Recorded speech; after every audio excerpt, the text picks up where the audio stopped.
Festival dos Discos Voadores, o que você manda? Tá uma loucura isso aqui, cara.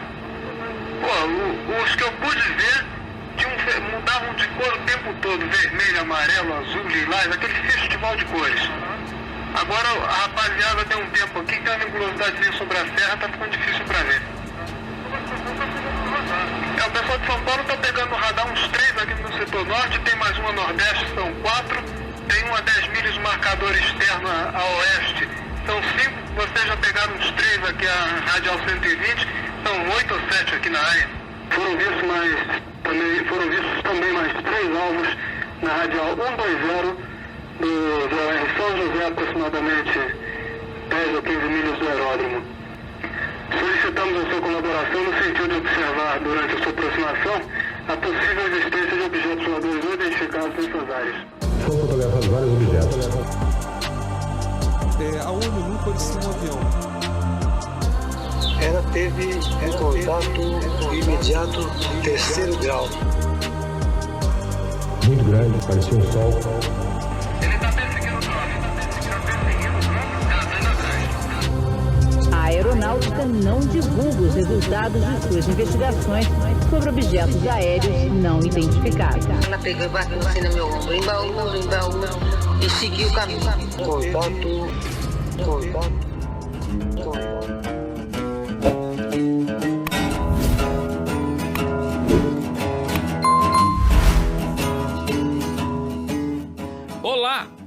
Olá, contatados e contatadas. Sejam bem-vindos e bem-vindas a mais uma edição do O Contato Podcast, o seu podcast de ufologia que toda semana traz caças, radares, militares, comandantes e muito mais.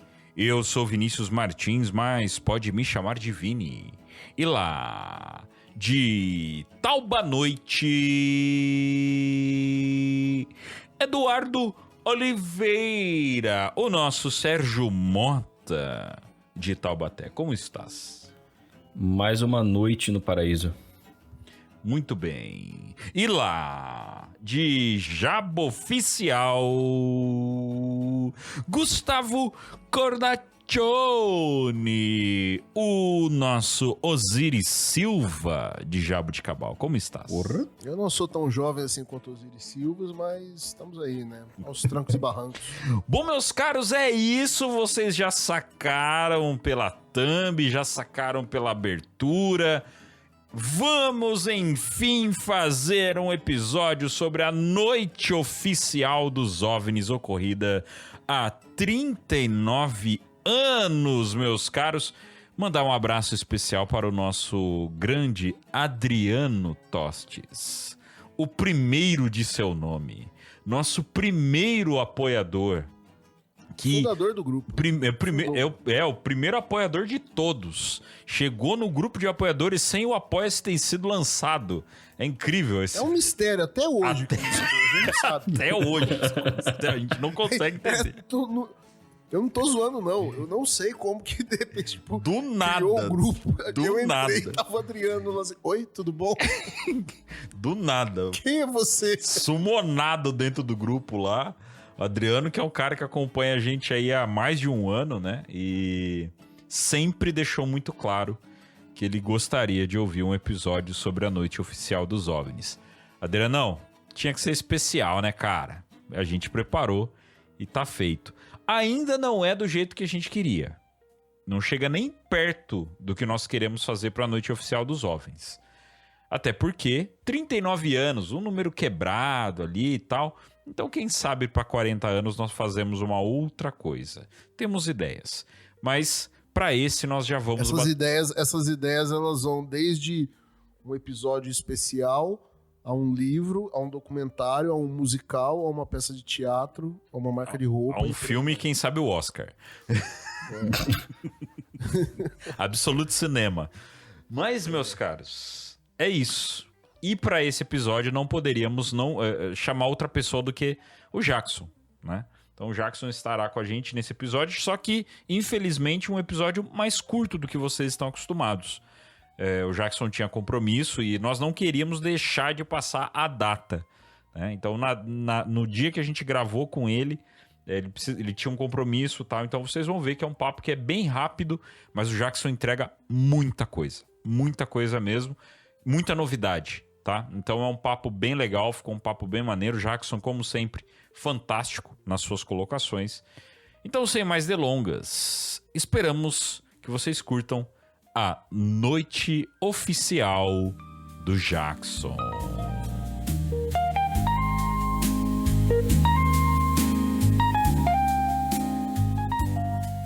Ajude-nos a alcançar mais pessoas. Curta, comente e compartilhe para que ainda mais contatados e contatadas conheçam o Contato Podcast.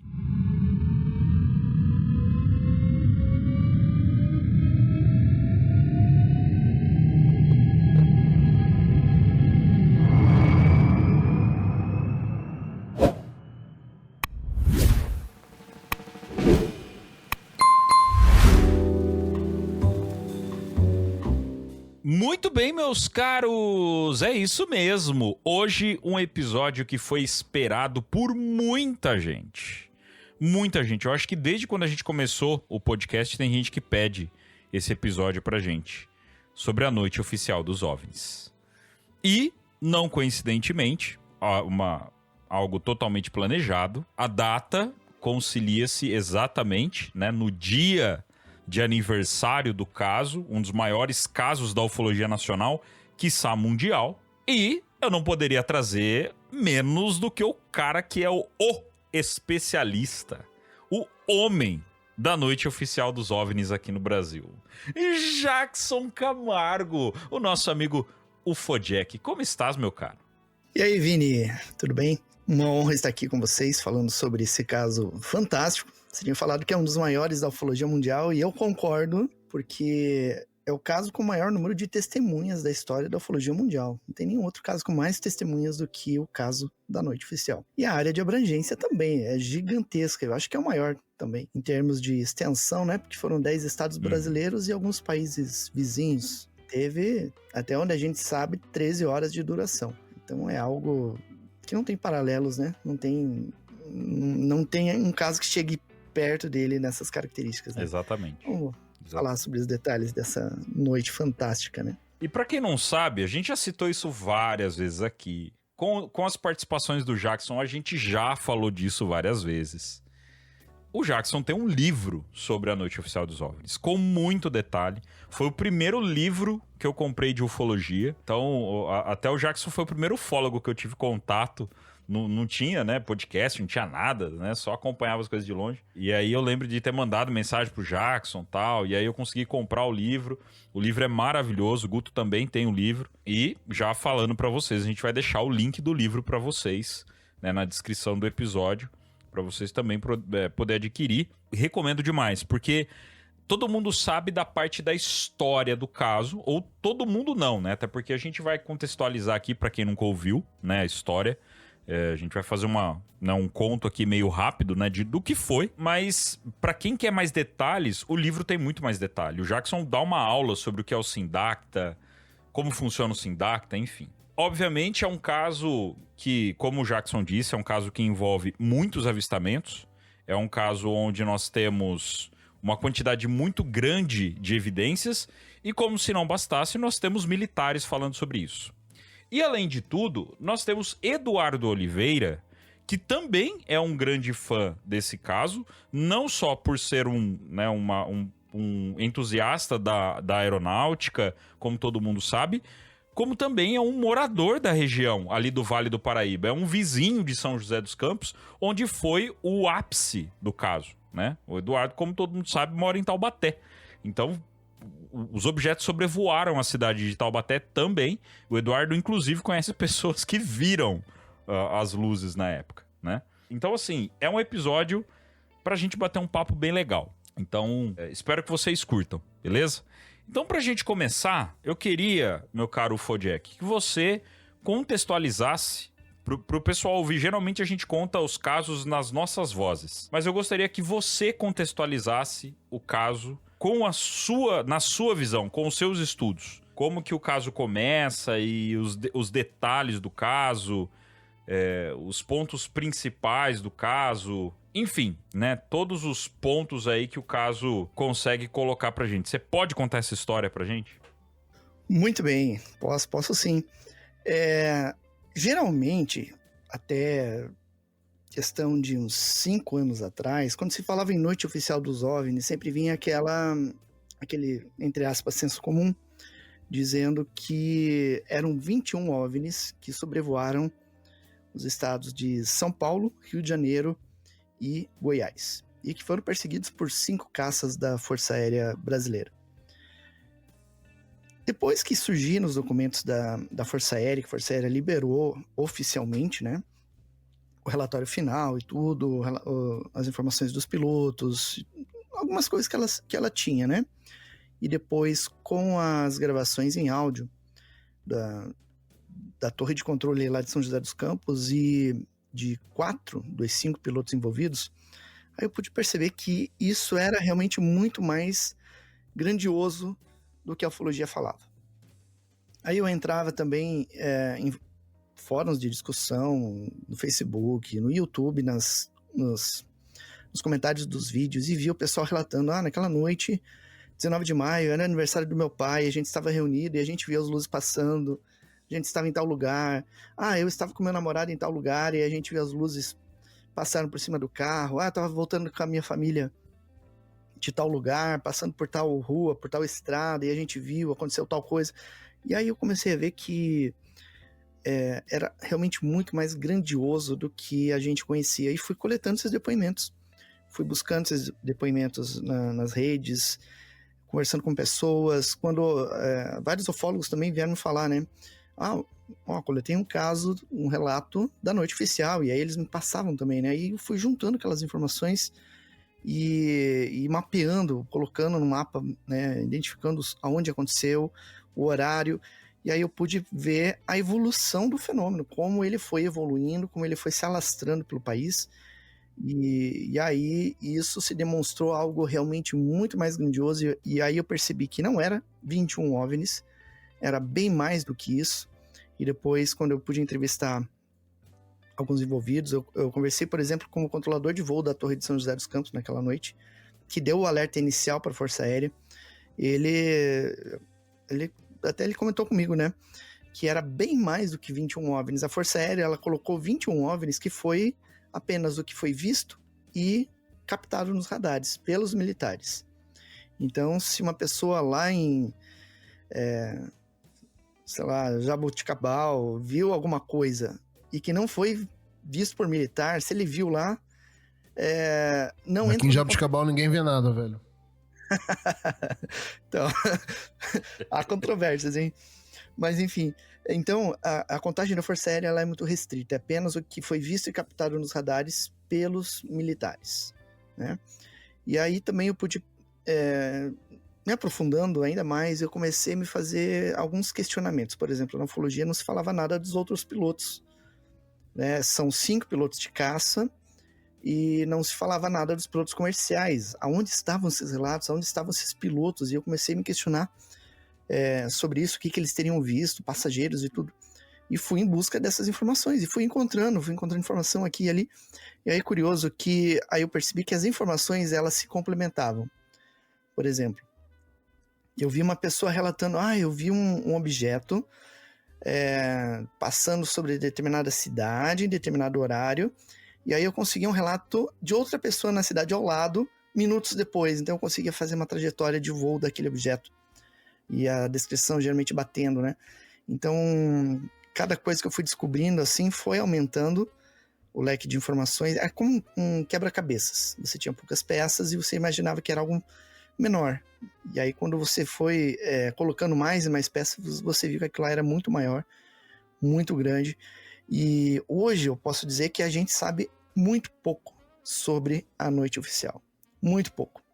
A gente sabe ali que a Força Aérea mandou os 5 caças, foi visto ali pelas pessoas, mas o que a gente não sabia é que tinha outros 4 caças que perseguiram OVNIs naquela noite, elevando o número de caças para 9, e a Força Aérea nunca falou sobre esses outros 2 caças, esses outros 4 caças, né?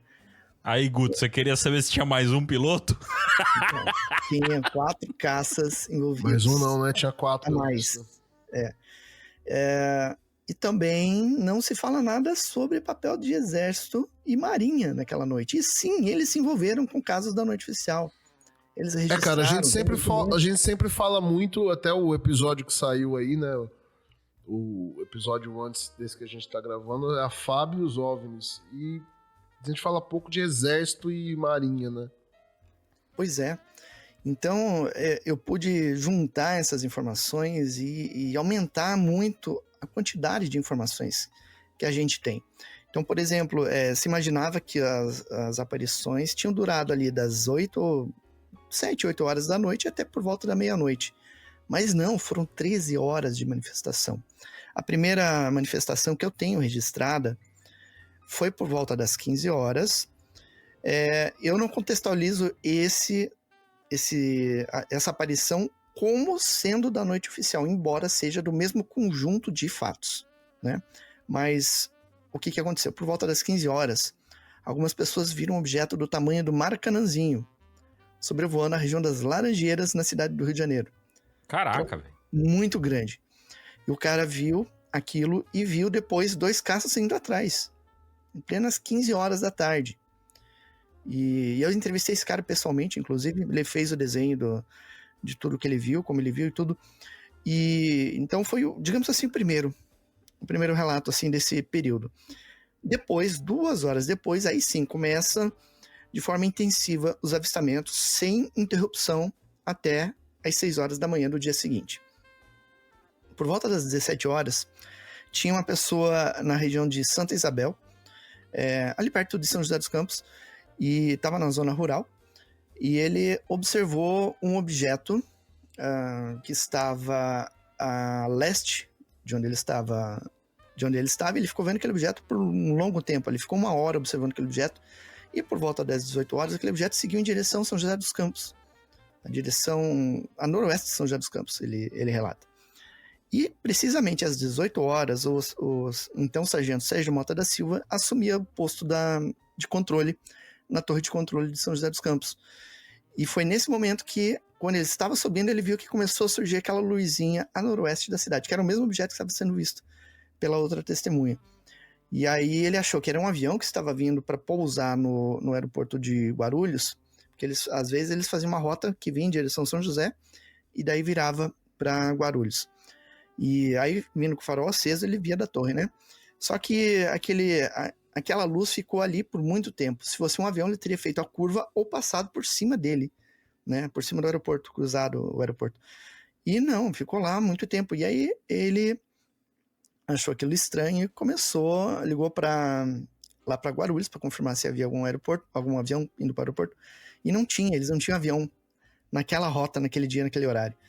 E aí, pouco depois, o pessoal do APP São Paulo ligou para a Torre de São José dos Campos perguntando se ele estava vendo algum objeto a leste do aeroporto. Só que a leste do aeroporto ele pegou o binóculo, olhou e não viu nada. E ele falou assim, a leste eu não tenho, mas eu tenho a noroeste. Esse a noroeste não apareceu no radar da Força Aérea. A Força Aérea estava captando um outro objeto, então já tinha 2 objetos ali por volta das 18 horas. E aí aquilo começou a aumentar. Por volta das 18 horas, 18h30 mais ou menos, várias pessoas começaram a avistar na orla do Rio de Janeiro. Então eles estavam ali na Praia de Ipanema, Copacabana, e eles viam sobre o mar aquelas luzes já surgindo e fazendo evoluções bem impressionantes, né? E aí aquelas luzes começaram a se aproximar da praia, digamos. Teve um momento em que uma delas fez um voo meio que rasante, que quase chegou num prédio. Ele chegou muito perto de um dos prédios ali na região de Copacabana. E aí aquilo impressionou tudo. Eu tenho vários relatos de pessoas em vários pontos da cidade que viram aquilo ao mesmo tempo, e inclusive militares já começaram a observar ali da base aérea de Santa Cruz e do próprio aeroporto ali, o Santos Dumont, observando aquelas luzes. E inclusive acionaram lá o Departamento de Eletrônica e Proteção ao Voo.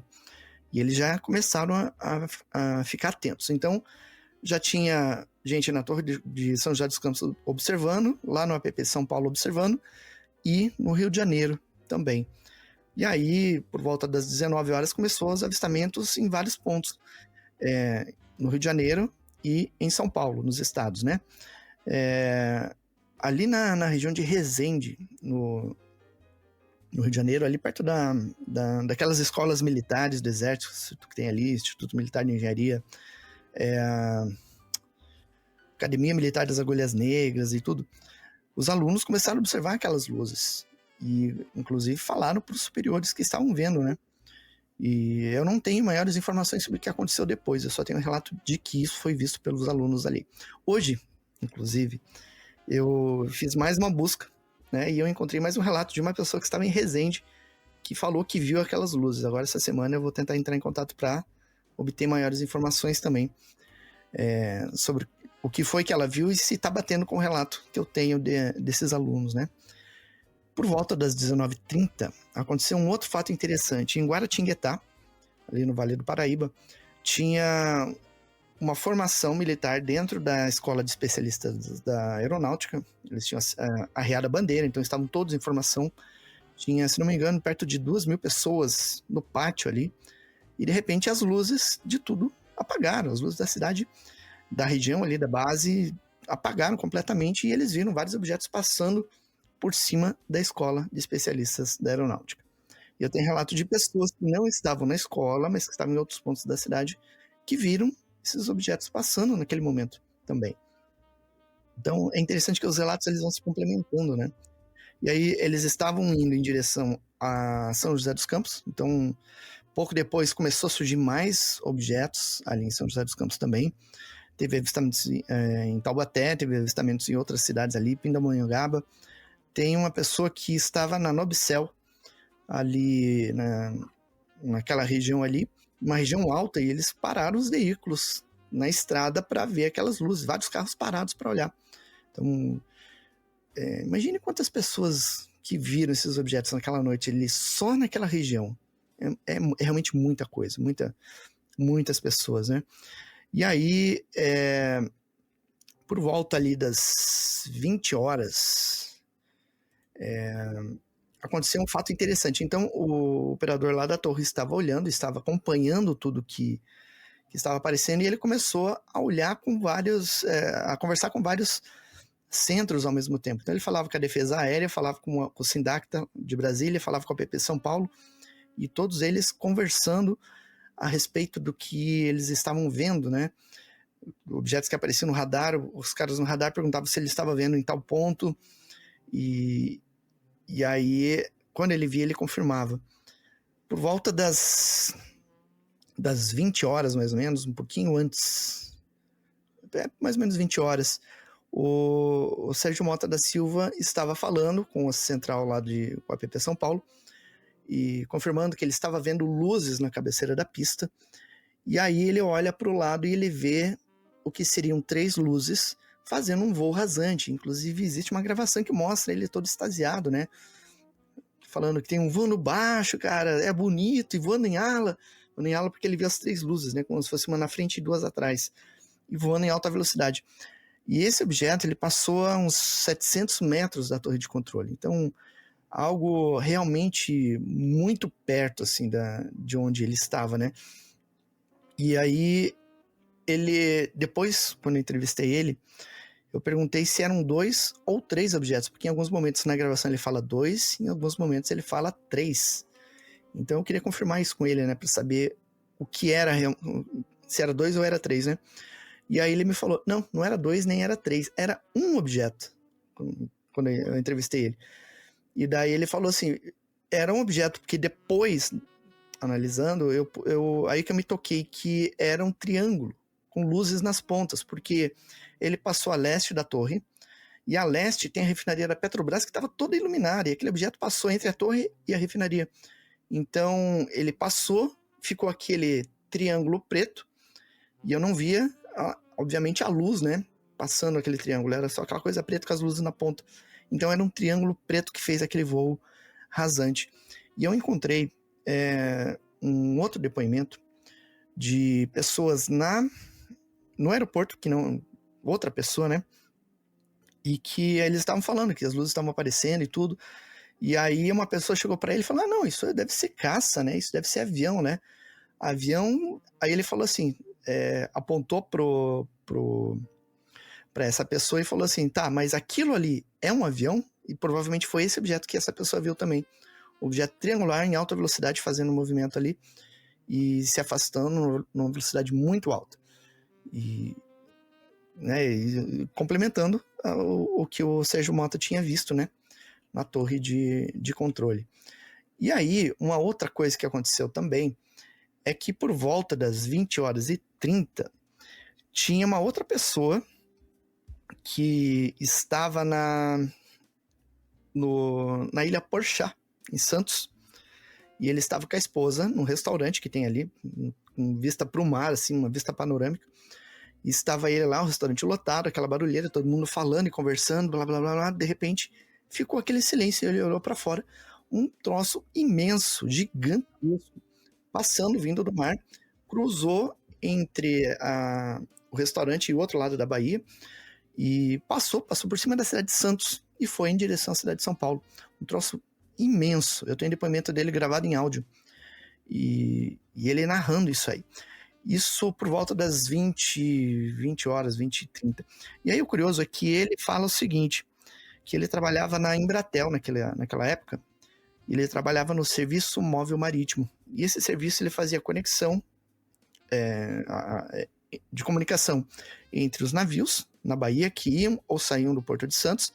Ele comunicava com eles, comunicava com a Capitania dos Portos, comunicava com a Marinha e também tinha acesso à Força Aérea se fosse necessário, né? E aí então, no dia seguinte, ele chegou lá para trabalhar e ele falou assim que o escritório lá estava assim alvoroçado, porque estava cheio de telex das embarcações que eles tinham mandado durante a noite, falando que aquele troço imenso estava voando ali por cima das embarcações indo em direção à cidade de Santos. E quem estava de plantão, aí ficou doido, né? Porque tinha que fazer a comunicação com os navios, acalmar eles, avisar a Marinha, avisar a Capitania e avisar a base aérea de Santos também, que tinha um grupamento de helicópteros ali, e avisar a Força Aérea. Então os caras ficavam doidos lá, falando com todo mundo, tentando orientar e esclarecer o que estava acontecendo, né? E aí eu fui rastreando essa questão do objeto. Eu tive várias informações sobre esse objeto imenso que apareceu. Ele entrou pela cidade de Santos, foi em direção à cidade de São Paulo. Então eu tenho relatos de pessoas na cidade de São Paulo falando que viram esse objeto imenso passando sobre a cidade e logo depois 2 caças. Presta atenção nessa informação, 2 caças. E aí, sobre a cidade de São Paulo. E aí esse objeto foi em direção a Campinas. Eu tenho relato da cidade de Campinas de pessoas que viram coisas saindo desse objeto grandão.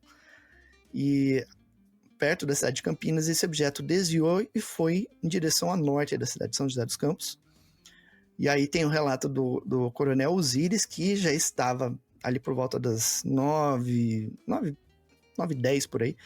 Ele estava perseguindo OVNIs ali perto da cidade de São Paulo. Ele viu esse objeto grandão, que já estava bem mais afastado, obviamente, já estava ali perto da região de Taubaté. E ele viu esse objeto, relatou para a torre de controle, então tem a gravação dele falando que seria um objeto maior, vermelho, bem grande. E depois esse objeto ele desviou, desceu um pouquinho em direção à vegetação, né, na Serra do Mar ali, e depois foi em direção a mar aberto. E depois um dos pilotos de caça ainda viu a luzinha vermelha dele à distância, né?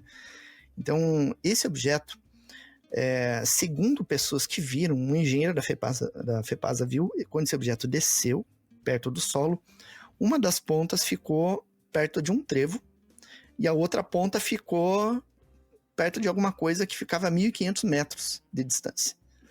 Então esse objeto teria 1.500 metros de comprimento. E aí tem uma gravação também da Força Aérea em que tem comunicação do APP São Paulo falando com o cara da torre de controle de São José dos Campos, o Sérgio Mota. E aí ele falando que tinha captado esse negócio no radar, que era algo grande, cheio de coisa em volta. E daí ele ia falar assim, 1.500. E aí o Sérgio Mota cortou porque ele foi falar que ele estava vendo o objeto pelo binóculo e que tinha coisas em volta.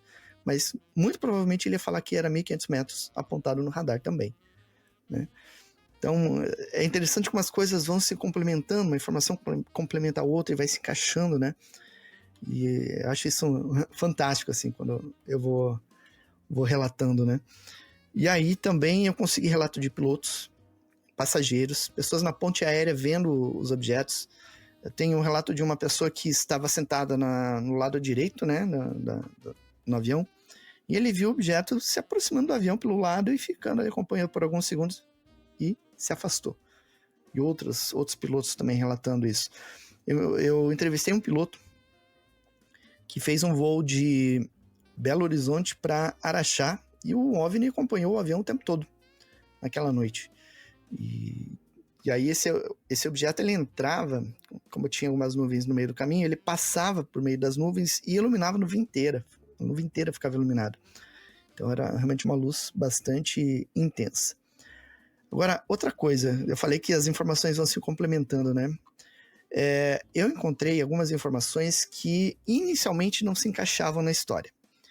Por exemplo, a gente sabe que a Força Aérea mandou 5 caças para perseguir OVNIs. E ela forneceu os documentos. Então, nos documentos você tem a hora que o piloto foi acionado, a hora que ele estava pronto para decolar, a hora que ele decolou realmente e a hora que ele pousou. Tá tudo registrado.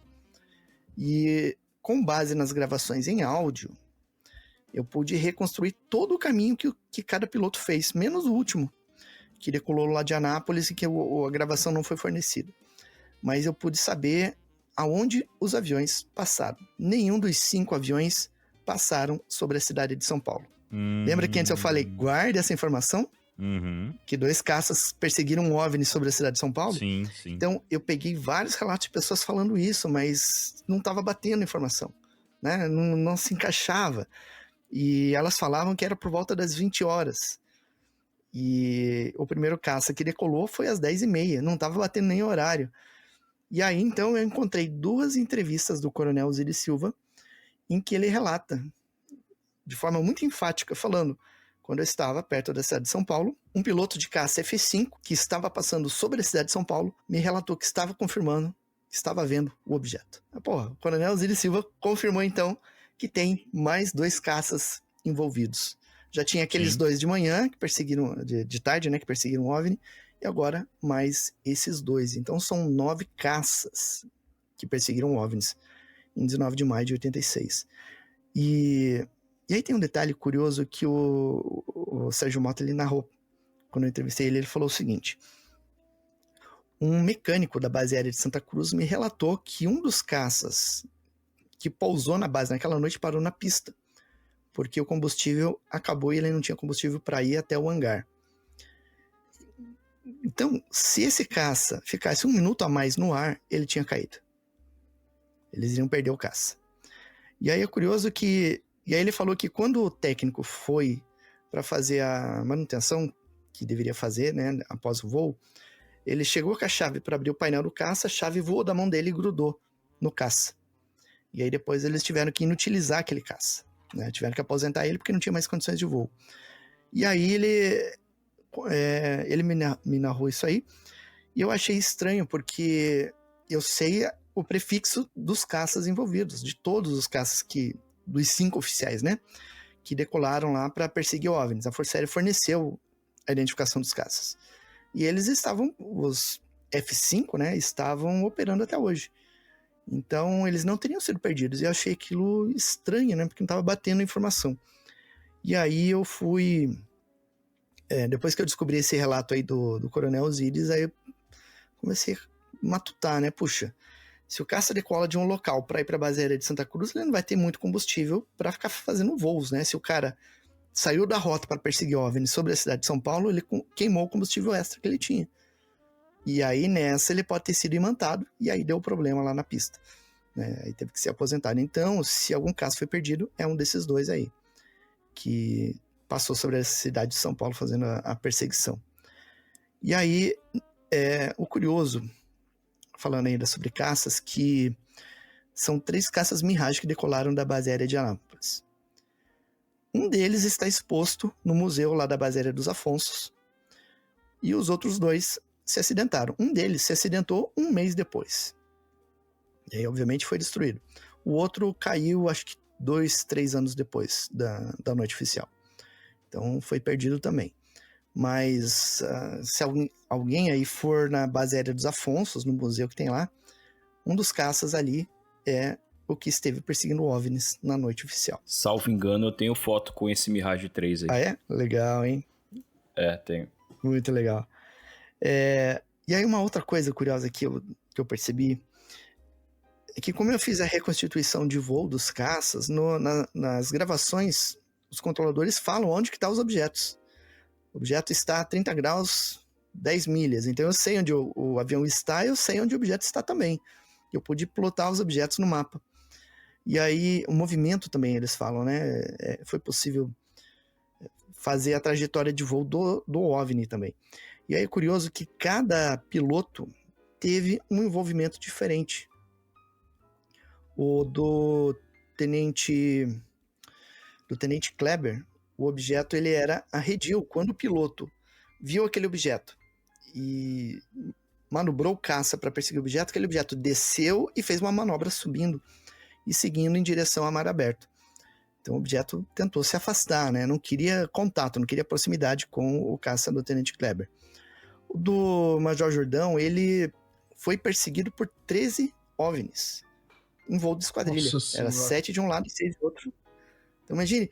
E aí é legal que na gravação, se você vê a reconstituição que eu fiz, você vê o controlador falando, né, que os objetos estão à frente do avião, ele vai falando, né, a distância vai caindo e de repente ele fala, numerosos alvos às suas 6 horas. Ou seja, os vários objetos que ele estava vendo estão atrás do avião. E aí o piloto até acha estranho. As minhas 6 horas? E daí ele faz uma manobra para tentar ver se avistava alguma coisa e ele não viu nada, né? Mas os OVNIs estavam atrás dele. E depois, segundos depois, esses objetos manobraram de novo e se colocaram na divisa entre os estados de São Paulo e Rio de Janeiro, sobre a região serrana ali. Então, algo assim muito, muito rápido, né? Você vê que é um comportamento inteligente, inclusive. O do Capitão Viriato foi bem interessante porque ele não via os objetos, mas o radar de bordo captou o objeto à frente dele, fazendo zigue-zague, e a mira do HUDzinho dele também travou no alvo. Então tava lá. Se ele tivesse um míssil, ele poderia disparar e acertar esse objeto, teoricamente, né? Esse aí é aquele que no áudio ele fala Judite pronta rojão, um negócio assim, né? Isso. Quando ele declara Judite é quando travou a mira no objeto. E o objeto fazendo zigue-zague na frente dele, né? E aí é curioso que daí você vê a gravação, o piloto acelerando o caça, passando a velocidade do som, tentando se aproximar, e aí ele fala, o objeto está a 20 milhas. Passa lá 4, 5 segundos, o objeto está a 19 milhas. E assim vai, 18 milhas, 17, até que chega lá 2, 3 milhas de distância do objeto. Isso leva um tempão para ele conseguir chegar perto. E aí, de repente, ele fala, o objeto está acelerando. 2 milhas, 3 milhas agora, 4, 5 milhas, 10 milhas. Perdi contato. A perda de contato, o objeto... Maravilhoso, cara. Ele sai do radar do caça com 20 milhas de distância. Acima de 20 milhas o radar não pega. Então ele acelerou muito rapidamente, passando das 20 milhas de distância. E fazendo um movimento de zigue-zague ainda, cara. As camisetas mais estilosas de O Contato estão na O Contato Store. E o estoque é limitado, hein? Garanta a sua antes que acabe.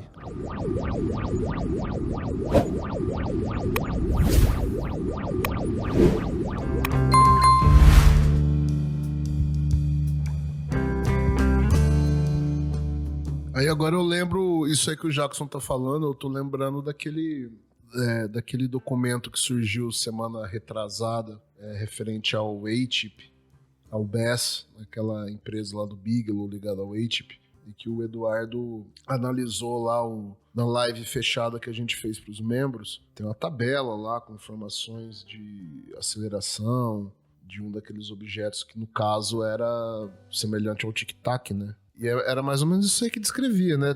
Teve uma...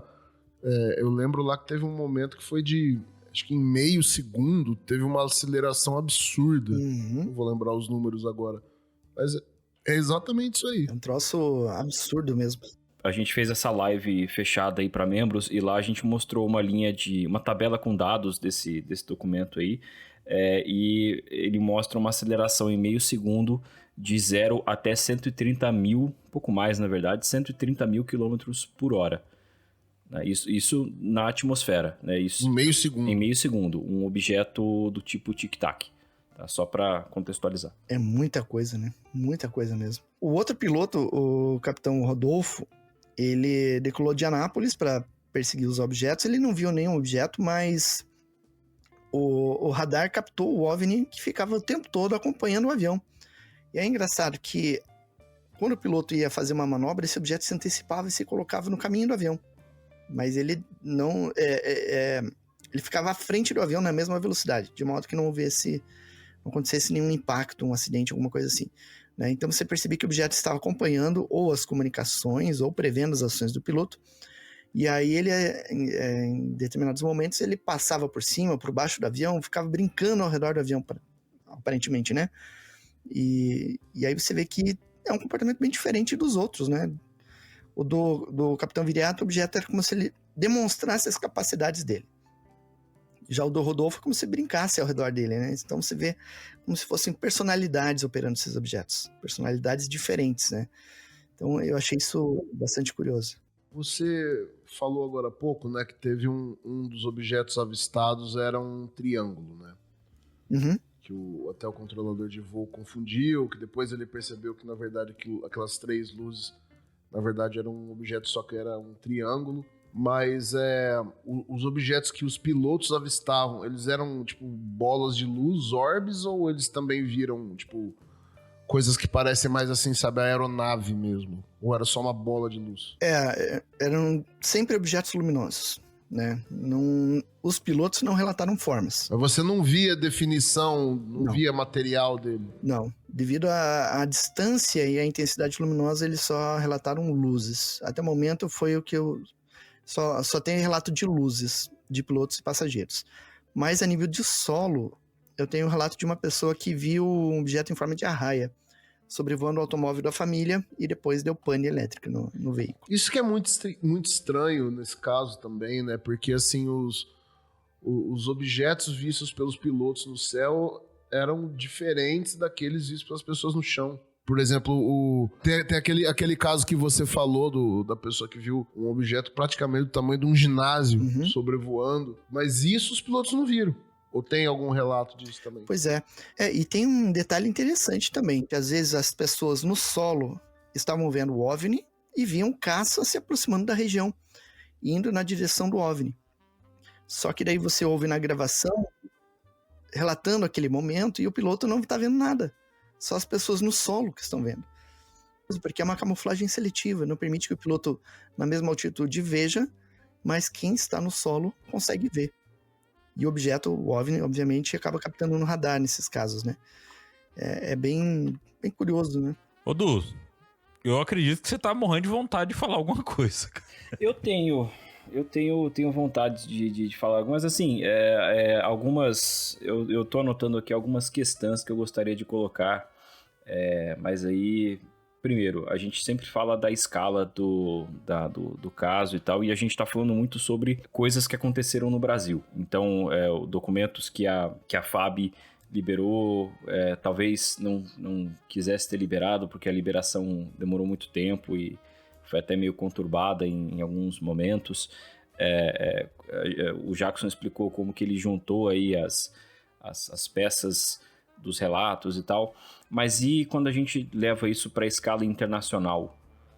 Naquela noite ou naquela semana, porque a gente pode considerar a Noite Oficial dos OVNIs como parte de uma onda também, né? Porque houve outros relatos. Claro que aí pode entrar outros relatos em outros dias, mas claro que aí entra um componente psicossocial também, pela exposição que esse caso teve na mídia na época, né? Mas e fora do Brasil? No Uruguai, por exemplo, a gente teve alguma coisa também? No Uruguai teve. No mesmo momento em que os caças estavam perseguindo OVNIs aqui no Brasil, tinha 2 caças da Força Aérea do Uruguai perseguindo 2 OVNIs também no Uruguai. Esses OVNIs ficaram na região central, ali onde tem uma usina, e ali também tem a base aérea de onde decolaram os caças, e eles perseguiram esses objetos que estavam aparecendo no radar. Só que eles não conseguiam, né? Eles chegavam perto do objeto, o objeto acelerava e disparava, ia embora. Basicamente, como aconteceu aqui com os nossos pilotos também, né? Mesmo tipo de situação. E eles fizeram 2 ou 3 perseguições assim naquela noite, né? Mas não conseguiram se aproximar, não. Agora, curioso que os objetos eles se afastavam em direção ao oeste, direção à Argentina. E eu tenho um relato de uma senhora argentina que viu OVNIs bem na rota desses objetos. Então, eles saíram a oeste, né, dessa represa. Seguindo a oeste, você vai acabar chegando na cidade de Rosário, onde ela morava. E ela relatou que ela viu esses objetos ali passando sobre a região de Rosário naquela noite, porque depois de tudo que aconteceu, ela começou a buscar informações nos noticiários e tudo para saber o que tinha visto, né? E aí, então, depois, procurando, né, nos dias seguintes, ela viu as notícias da imprensa falando que no Brasil haviam aparecido esses OVNIs, né? E aí tem uma outra informação que eu não consegui confirmar, que eu já ouvi, mas não consegui uma comprovação direta ainda, de que militares do Chile captaram um objeto vindo da Argentina em alta velocidade, sem autorização, sem plano de voo, sem identificação, e que veio cruzando a fronteira, entrando no espaço aéreo do Chile. E aí, rapidamente, eles ligaram, né, para a Argentina, questionando, né, o que é esse objeto que está vindo, o que é esse alvo não identificado, que está vindo aí da Argentina e entrando aqui no Chile sem autorização. Aí eles falaram, nós não sabemos, isso veio lá do Uruguai. Então, essa é uma informação que eu ainda estou tentando confirmar de alguma forma, né? Se for verdade, então seriam mais 3 países ali no Brasil sobrevoados naquela noite. E eu desconfio que Paraguai e talvez Bolívia também tenham relatos dessas ocorrências naquela noite. É interessante você ter mencionado o Chile, porque existe uma postura muito mais aberta da FACH, né, a Força Aérea do Chile, Sim. Em relação a isso. Eles têm um órgão específico para investigar casos de avistamentos de OVNIs, o CFAA, onde realmente a população pode enviar fotografias, relatos e tudo mais. E até onde a gente entende, existe realmente uma transparência ali. É claro que você pode criar teorias de conspiração onde você quiser, mas realmente eles têm uma postura aberta. Você acha que se tivesse acontecido isso realmente em 86, eles já teriam feito uma abertura a respeito disso? Porque o CFA foi criado muito depois, né? Essa é uma questão interessante. Embora eles tenham uma abertura confirmando fatos ufológicos, eles não fornecem documentação, né? Pelo menos, eu nunca vi um relatório de registro da Força Aérea chilena documentando os OVNIs, né? Eles têm lá as organizações de pesquisa com militares e tudo, mas a documentação em si nunca veio. Então, eu me pergunto que registro será que eles têm lá, né? É possível que eles tenham alguma coisa. O próprio Uruguai também, que tem uma comissão de pesquisa ufológica dentro da Força Aérea, já tem algum tempo que eu tento conseguir a cópia da documentação com eles, mas ainda não foi possível. Eu espero ainda em breve dar um pulinho no Uruguai e tentar uma visita lá, né? Que nem o Gevaer fez uma vez, para ir conversar com eles e tentar uma cópia com eles, né? Desses relatórios aí e ver o que a gente pode absorver disso, né? Reunir mais informações sobre isso. Caso vá ao Uruguai, nos chame. O Uruguai é um lugar que eu quero muito conhecer. Legal, bora lá. Vamos junto. Eu fui pro Uruguai 2 vezes, hein? Lugar bom, hein? O que eu não falei. Lá perto de Brasília, lá no Gama, existe uma base. Na época era chamada de CADEST, Centro de Adestramento da Marinha, onde eles treinavam fuzileiros navais ali na região do Distrito Federal. Então, uma unidade da Marinha, né? E aí, eles... havia um destacamento de fuzileiros navais ali, mais o grupo de administração e comando da base. E eles estavam no rancho, né? Se alimentando e tudo. E aí deram um alarme de que estava aparecendo alguma coisa nos céus. E aí o pessoal foi ver, né? E foi um grande susto para todo mundo, porque aquelas luzes passando por cima da base, e elas se juntavam numa coisa só, se separavam, viravam voos rasantes ali. Pelo que o militar da Marinha me relatou, teve pessoas que tiveram que ser amparadas, porque entraram em choque vendo aquilo. Um choque, tiveram atendimento psicológico, né?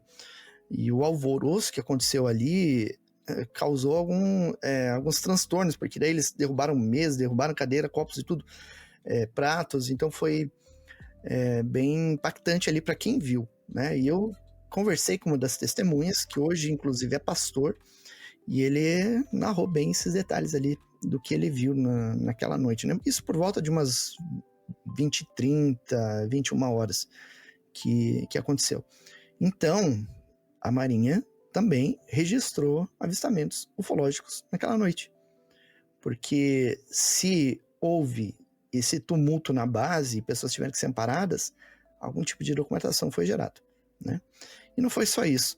O pessoal tripulantes da fragata Liberal também avistaram luzes naquela noite. Provavelmente está registrado no diário de bordo da embarcação, deve ter sido feito algum relatório, porque a Marinha ela tem um sistema que é diferente da Força Aérea. Na Força Aérea, hoje, você tem lá, por exemplo, o formulário de tráfego hotel, que é apenas uma folha com informações superficiais relatando o avistamento.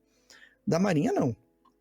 Da Marinha, eles anexam tela de radar, fotografia de objetos, se tiver, gravação, se tiver, entrevista com as testemunhas, relatórios, condições climáticas, anexam tudo nas informações de cada avistamento que eles registram e mandam lá para o Estado-Maior da Marinha.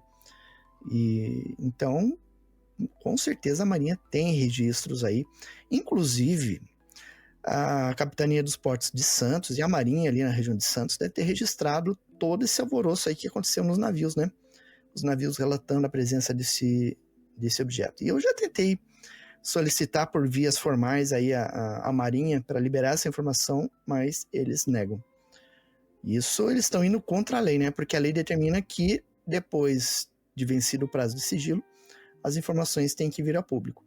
E essas informações não vieram a público. Qual dessas forças que é a mais fechada para obter esse tipo de informação? Força Aérea, Marinha ou Exército? A Marinha e o Exército estão, assim, digamos, no mesmo nível, né? De sigilo. É mais sigilo do que a Força Aérea. A Força Aérea ainda tem uma abertura, né? Porque ainda fornece informação. Mas Marinha e Exército não liberam. O Exército também se envolveu com a noite oficial pelo seguinte. Lá em São José dos Campos ela tinha a Engesa, que era uma fábrica ali de material bélico.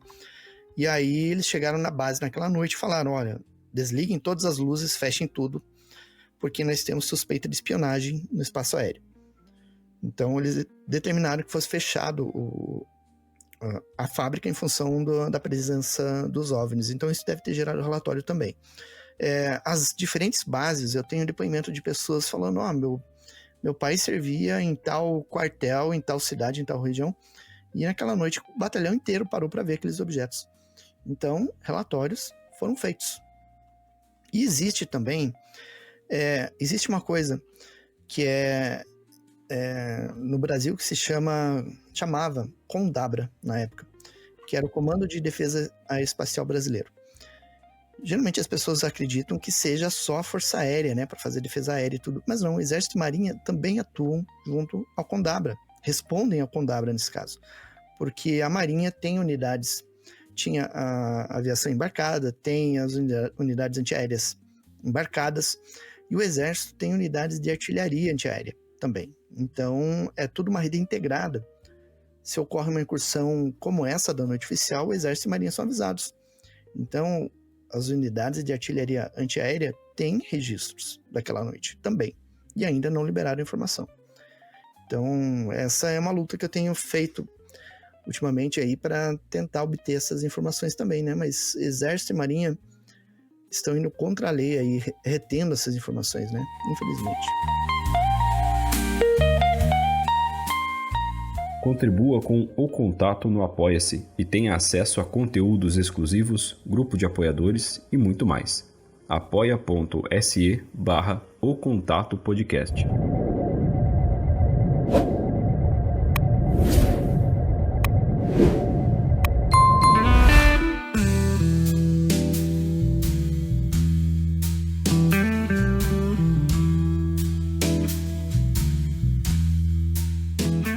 Muitas vezes quando você vai estudar um caso, se for fazer uma pesquisa rápida, assim, por exemplo, você vai pegar caso Varginha ou caso Cláudio, por exemplo.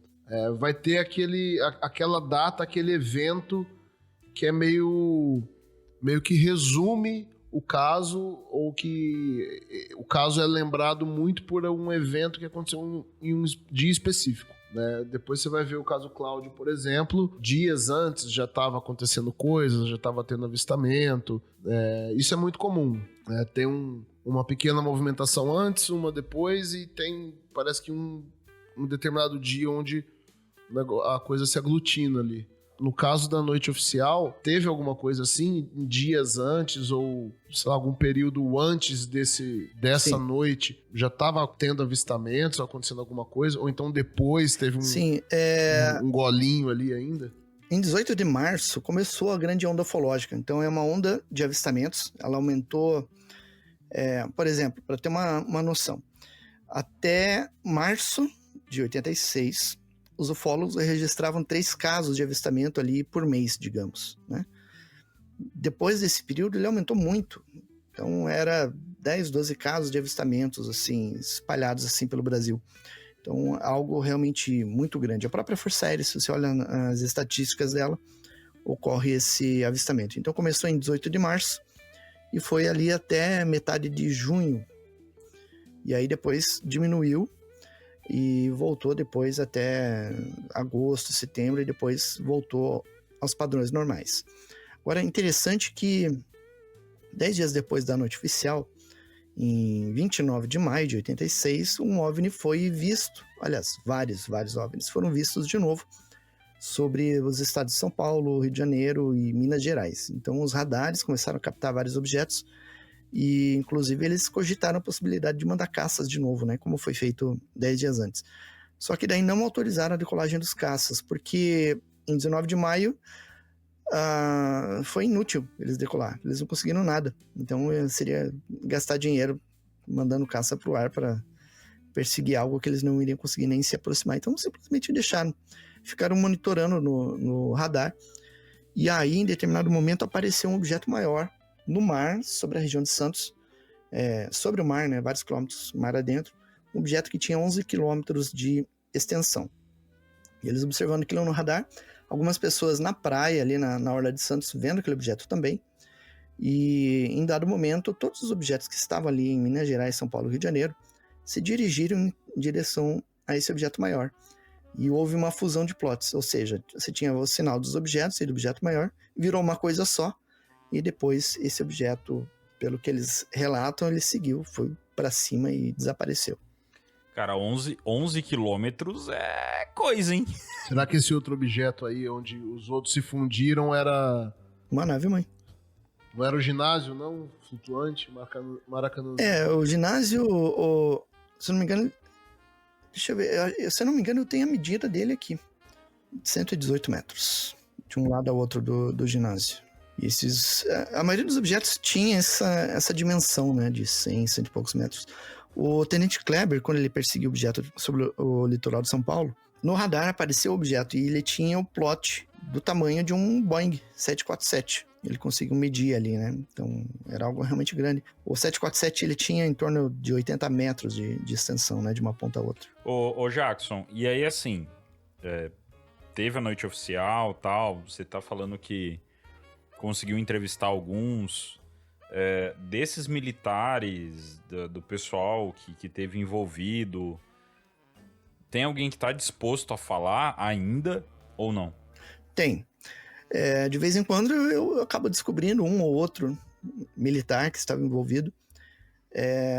Não faz muito tempo eu entrevistei um que era da base aérea de Santa Cruz, que fazia a segurança da base, e que ele relatou, a gente chegou aí lá para a pista para ficar observando esses objetos.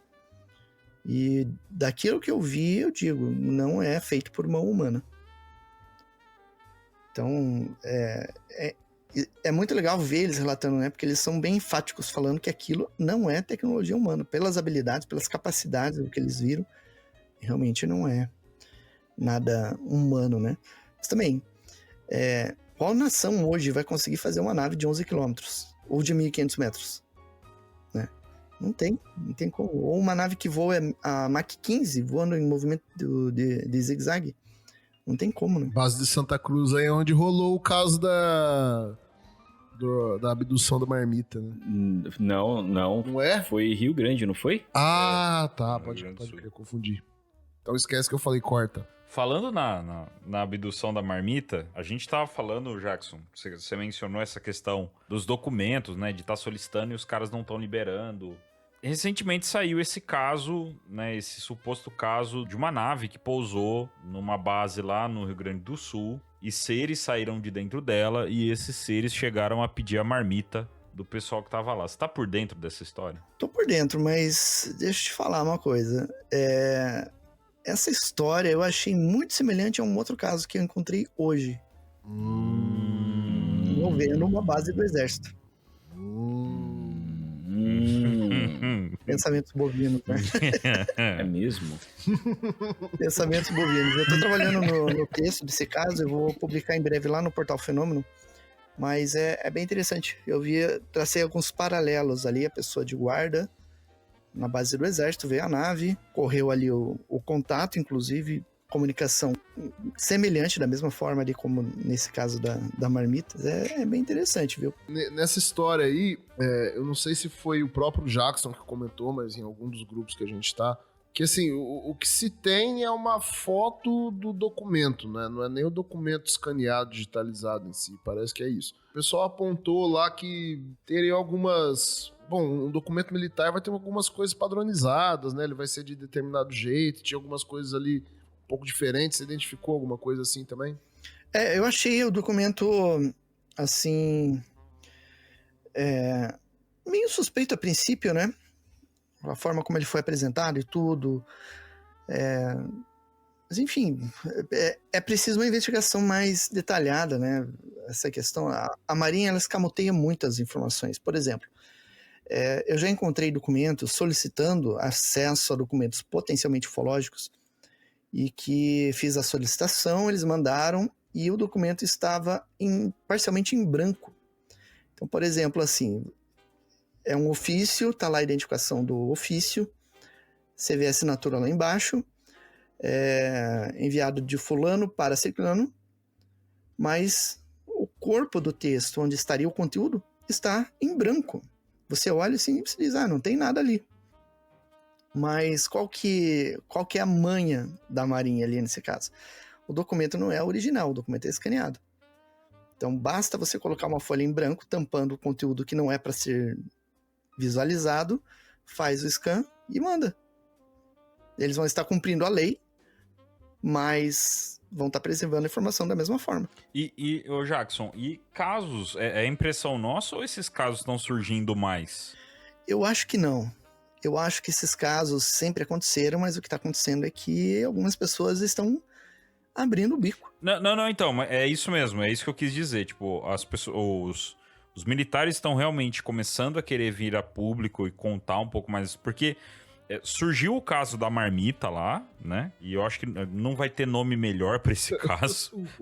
Vai ser o caso da marmita. O ET da marmita, não vai ter nome melhor pra esse caso aí. E aí depois veio o Coronel Ajax, né? Acho que era o nome dele. Que numa entrevista, inclusive a gente colocou o áudio dele no episódio nosso de notícias. E ele conta a história, né? De que ele teve contato com algumas situações e, inclusive, ele menciona o nome do... O Zane de Mello. O Zane de Mello. Então, assim, o que tá acontecendo? Eles estão querendo vir falar mais? Estão ficando velho e estão querendo falar? Ou é só uma coincidência? Cara, eu acho que existe essa questão, sim. Muitos estão querendo expor o jogo, muitos estão querendo falar, mas ainda tem aquele medo, né, de expor realmente a informação, né? Passar por cima das leis nacionais, porque você está no fim da vida, você expor uma informação dessa, você pode colocar sua família em risco, dependendo de onde isso aconteça, né? Nos Estados Unidos, alguns são ameaçados, né? Aqui no Brasil, as coisas são mais veladas, assim, não é algo escancarado, né? Explícito, assim, digamos. Algumas pessoas ainda têm medo. Tem um caso interessante que ilustra bem esse tipo de situação. No Rio Grande do Sul tem uma base de cavalaria do Exército, lá em Alegrete, e do lado dessa base, numa ocasião, pousou um disco voador. Já pousou ali, o vigia que estava de guarda na base abriu fogo contra o objeto. E Péssima a bala ricocheteou e acertou a perna dele. E aí foi levado pro hospital e eles tiveram que amputar a perna. Não tinha como salvar a perna do cara. E foi feito todo um estudo, todo um relatório lá dentro do Exército e mandaram o militar calar a boca. Você não vai falar nada sobre isso. Se você falar, você vai perder todos os seus direitos de aposentadoria e pode trazer problemas para sua família. E o cara nunca abriu a boca. Foi morrer agora, ano passado.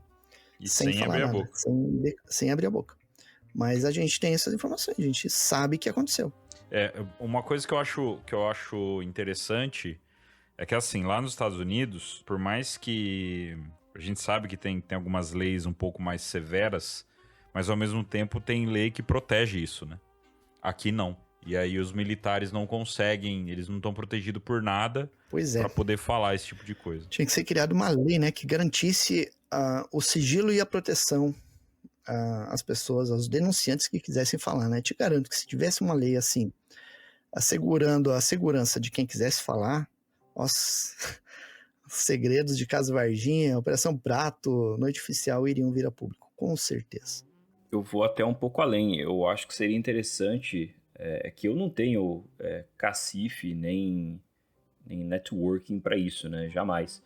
Mas para a galera da aviação que ocasionalmente ouve a gente, vocês devem conhecer o Americans for Safe Aerospace, que quem que tinha criado? Ryan Graves. Isso, obrigado.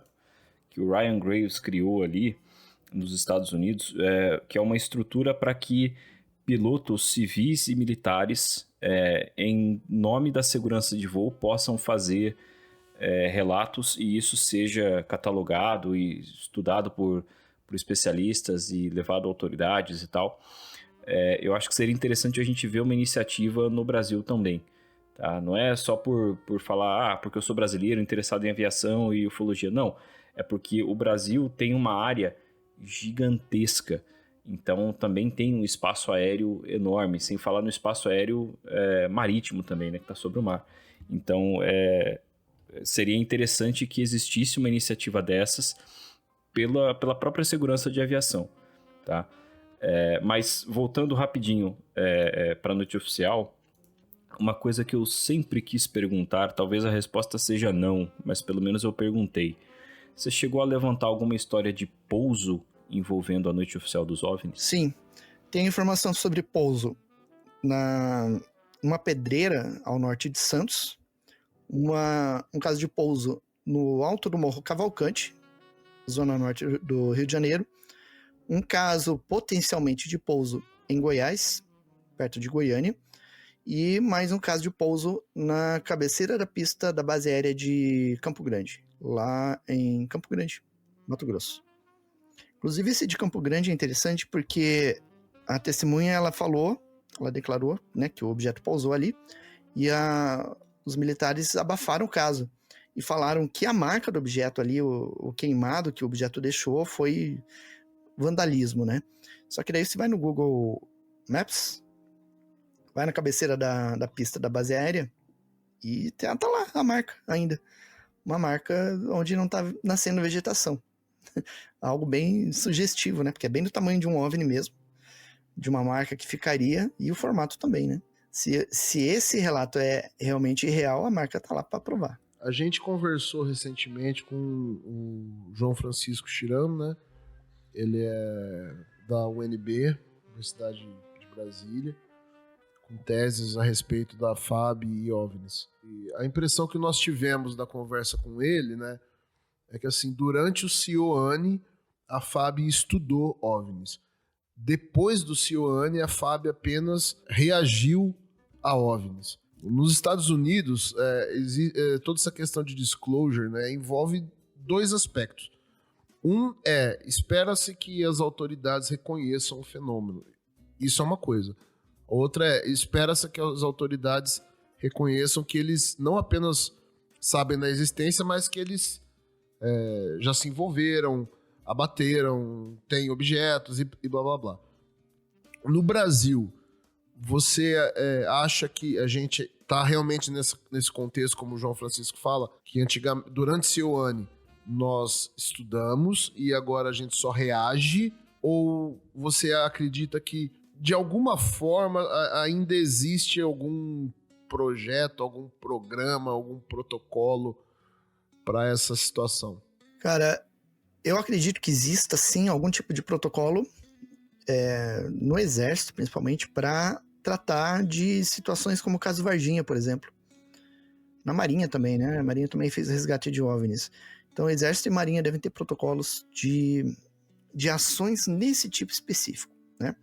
Agora, a questão de estudo do fenômeno, a Força Aérea não faz mais investigação, né? Teve o Seoane e depois não fez mais a investigação em si do fenômeno. Mas eu acredito que a Marinha, eu tenho algumas pistas bem fortes de que a Marinha faz investigação sobre fatos ufológicos que ela registra, né? Quando ocorre algum incidente envolvendo a Marinha, existe algum tipo de investigação da Marinha, né? Mas não que depois eles vão até casos ufológicos pelo Brasil para investigar. Nesse nível, eu acredito que não. Porque isso aí acaba envolvendo muita coisa, né? Porque, por exemplo, se você tem um programa do governo que vai estudar isso, vai ter mais gente envolvida, você vai ter cientista envolvido e tal. Agora, se for só uma questão reativa, vai basicamente ser uma questão mais de militar mesmo, né? Pois é. O certo seria ter uma comissão multidisciplinar, né, envolvendo militares do Exército, Marinha, Aeronáutica. Se eu fosse militar, né, seria assim, se fosse lá do Ministério da Defesa. Não apenas de uma instituição, mas de várias, né? Tem profissionais muito bons ali dentro das Forças Armadas, né? Mas o ideal mesmo, o meu sonho como ufólogo é uma comissão mista, envolvendo militares, cientistas, governo e ufólogos, para tratar do tema. Esse seria o panorama ideal, né? Mas muito dificilmente aconteça algo assim. E o podcast O Contato também tem os seus apoios. Procure no YouTube CIPEX, Caminhos do Insólito, e conheça o belo trabalho do nosso professor e amigo Carlos Alberto Machado. E também procure no YouTube Portal Fenômeno e acompanhe o grande trabalho do pesquisador e amigo Jackson Camargo.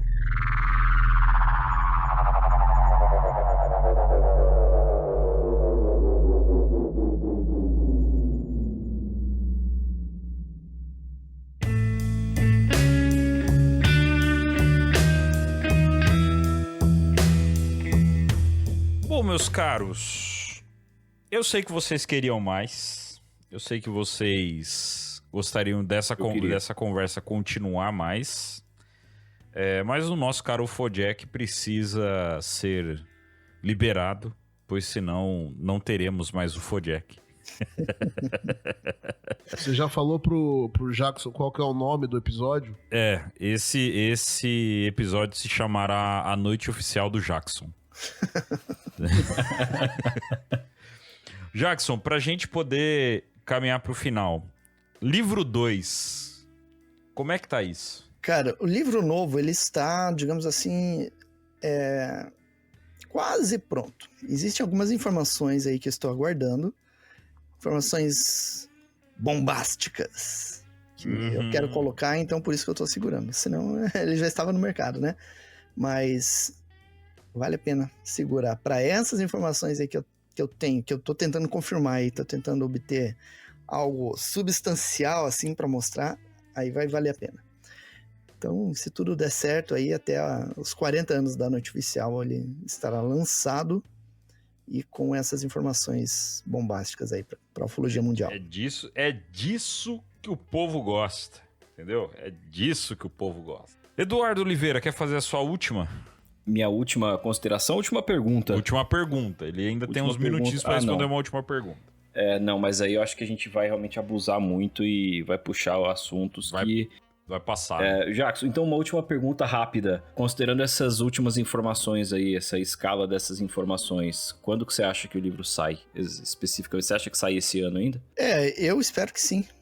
Eu espero que sim. Hoje mesmo eu estava atrás dessa informação de novo, né? Pra ver se havia alguma novidade, se já teria alguma ideia de prazo, alguma coisa assim, mas ainda não consegui. Aí quando sair, você retorna aqui. Com certeza. Quando sair, meus amigos, se preparem.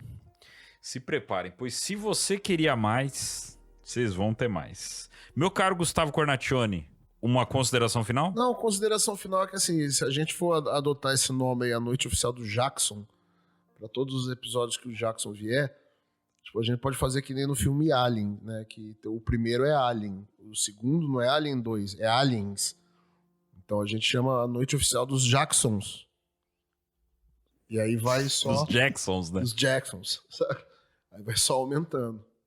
Jackson, valeu, mano. Muito obrigado, mestre. Você é um... Foi um prazer, Você é gente. meu herói. Quando eu crescer, eu quero ser igual o Jackson. Eu acho que é um dos caras aí que mais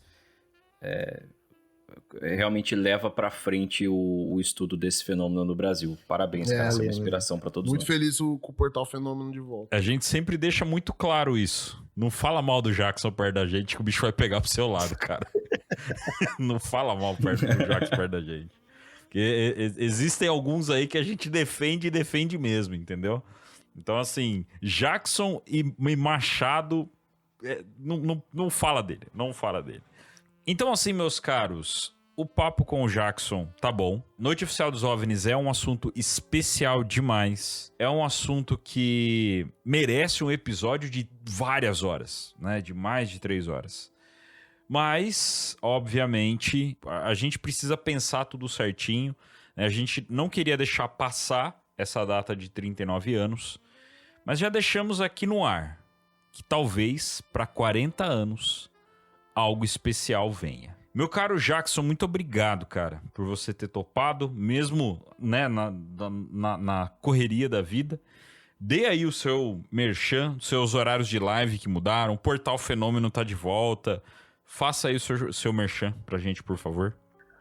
Muito bem, então temos o Portal Fenômeno, então é fenômeno.com.br, temos artigos diários sendo postados lá, notícias, casos, análises, informações, tem muita coisa legal lá, muito documento, boletins internacionais que a gente vai colocar.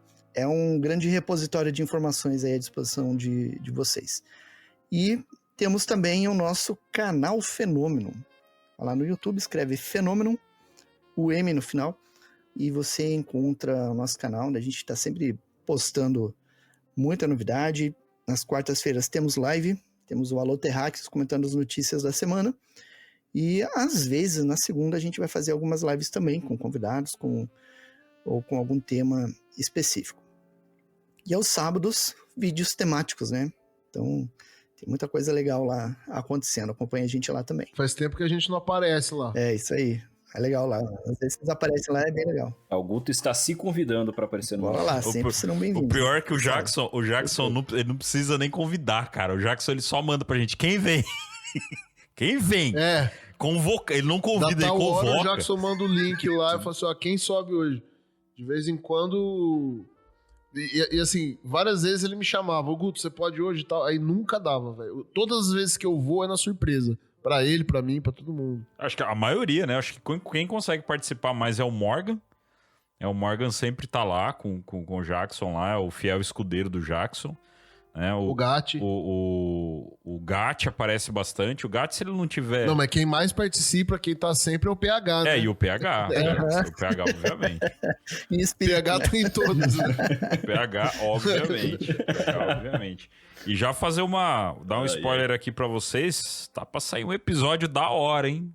Aí, pra bagunçar a podosfera aí. Vamos ver o que vai acontecer. Jackson, mais uma vez, obrigado por ter topado participar aqui com a gente. E ser sempre bem-vindo, sabe disso. Né? Fazia um tempo já, eu acho que a última vez que você participou com a gente aqui, o Eduardo acho que nem fazia parte da bancada ainda. Se eu não me engano. Eu acho. Não, foi o ainda não. episódio das Orbs, né? Ou da FAB, não lembro, né? Um episódio da FAB também sobre aviação, não lembro. Era de Orbs. Era o de Orbs, né? Então, assim, você é um cara especial pra caramba pra gente aí. Com certeza, Valeu, gente. o cara que realmente a gente fala do Portal Fenômeno, faz o merchan do Portal Fenômeno, porque é a melhor ferramenta de ufologia que nós temos hoje, e disparado, né? Que são uma das melhores ferramentas do mundo, né? É um Que bom, hein? catálogo bizarro, assim, de tanta coisa que tem. É bizarro de ver o tanto de coisa que tem ali, e você fala, tal caso, você acha lá dentro. É incrível, né? Então, obrigado pelo seu trabalho, pela sua gentileza, né, que você sempre é, e só mantenha, cara, e conta com a gente pro que você precisar, tá? Que a gente, enquanto a gente estiver aqui, gente. você tem um parceiro forte aí, beleza? Beleza, valeu, obrigadão. Amigo é coisa. Muito bem, meus caros ouvintes, esse foi Jackson Camargo, aqui no O Contato Podcast. Essa foi a noite oficial do Jackson. Esperamos que vocês tenham gostado demais desse episódio. Nos encontramos na semana que vem em mais uma edição do O Contato Podcast.